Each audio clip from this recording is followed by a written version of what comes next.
Halo semuanya, perkenalkan nama aku Ginanjar Susbagja. Ini udah hari ke... Enggak sih, mungkin udah 1 bulan ya aku nggak konten lagi. Dan ya di hari ini aku ingin konten lagi ngebahas topik soal yang mungkin udah kalian sering sekali berseliweran di kepala kalian. Bahkan ini udah isunya hampir bertahun-tahun, tapi sampai sekarang belum beres-beres juga. Yaitu soal kenapa tawuran tuh dianggap keren sampai sekarang. Aku hanya ingin bertanya-tanya, kenapa sih ketika ada temen aku yang mereka tawuran, mereka tuh merasa dirinya tuh bangga. Kenapa sih mereka tuh berasa kalau mereka tawuran, mereka jago, mereka berani berperilaku, mereka bebas. Bahkan dampak negatif dari tawuran ini tuh banyak sekali. Entah mungkin pernah mendapatkan korban jiwa atau bahkan sering ya makan perusahaan fasilitas warga, dan masih banyak hal yang harus kita sebutkan dari yang namanya dampak negatif tawuran ini. Dan mungkin di sini kita akan bahas kenapa sih tawuran ini dianggap keren sampai sekarang. So supaya ini gak kepanjangan, kita langsung aja ke dalam video isinya.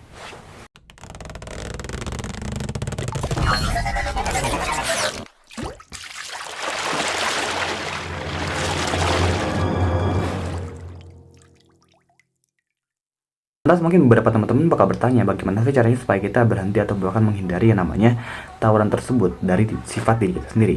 Yang pasti poin pertama yang akan aku sebutkan adalah cari hal yang bisa menghilangkan adrenalin kalian. Nggak harus selalu dengan yang namanya tawuran aja gitu, karena yang namanya adrenalin itu bisa kita luapkan ke hal-hal yang lebih positif, entah dengan cara olahraga atau satu hal yang bisa membuat kalian menjadi lebih tenang gitu. Oke, poin yang kedua adalah berani bilang enggak. Kenapa enggak itu aku masukin ke dalam list poin cara menghindari tawuran? Karena kenapa? Kata enggak ini super duper simple tapi susah. Andaikan kita mengatakan terima kasih dan maaf tapi susah. Ya, kata maaf itu gampang, ngomong doang. Tapi ketika kita mempraktekkan langsung, itu susah. Kenapa? Karena ya ada rasanya ingin hati takut dikucilkan ataupun takut dikatain kamu nggak menghargai orang lain. Nah, kalau memang dampaknya negatif, coba deh bilang enggak aja dulu. Karena seperti yang telah aku sebutkan di awal tadi, circle yang baik itu menentukan kehidupanmu. Ya udah, kalau kamu memang circle-nya buruk tapi kamu bisa mempertahankan, bilang enggak ketika hal yang buruk, bilang iya ketika hal yang baik gitu. Oke, buat poin yang terakhir dari cara penyelesaian tawuran adalah ingat, kurangi visual media sosial yang buruk.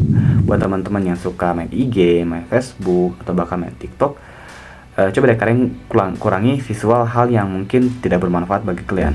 Kalian suka nonton video-video orang yang spill sajam, ya udah kurangi aja. Atau bahkan kalian sering nonton orang-orang yang gelut tapi tanpa ada dasar hukum gitu. Semisal kayak gelut jalanan, atau bahkan orang lagi bullying, atau bahkan orang lagi tawuran, kalian kurangin lah. Kenapa? Karena ya salah satunya hal itu, visual itu mempengaruhi ke dalam diri kita sendiri.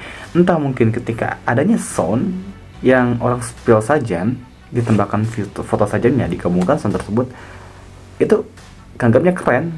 Sumpah kalau bagi aku ya, karena aku juga sendiri kalau ketika lihat selewat aja di TikTok orang gabungin foto sama sound bagus, ya sajam itu jadinya kayak keren gitu. Tapi ya itu karena aku menganggap bahwa hal-hal yang mungkin negatif itu lebih baik kita kurangi aja.